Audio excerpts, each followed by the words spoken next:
السلام عليكم أستاذ أبو الرقبة. أهلين أهلين بالحلو. مين معي؟ صحفي من جريدة أنت وبس والباقي خس.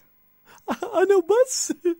أحلى اسم للجريدة، عجبني كثير والله. اتفضل. شو حابب تسأل يعني؟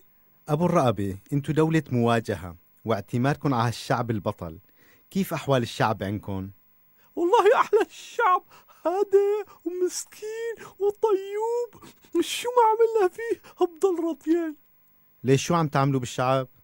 شو ما بيخطر على البال، منجوعه منهينه منسجنه منضربه منزله، وكمان ما بيحكي شي. مثلا منقطع عنه المي والكهرباء ما بيحكي، منقطع عنه الطحين والخبز والمازوت والسكر والشاي كمان ما بيحكي. إيه لك، بيني وبينك قاطعين له نفسه وكمان ما بيحكي. إيه الله لا يعطيك عافية، كيف رح يتحرك ويحكي وأنتو قاطعين له نفسه؟ إيه والله أحلى الشعب، واحد ما بلاقي منه حتى على القمر. لك طيب كيف قاطع عليه كل هالشغلات الضرورية ولساته عايش؟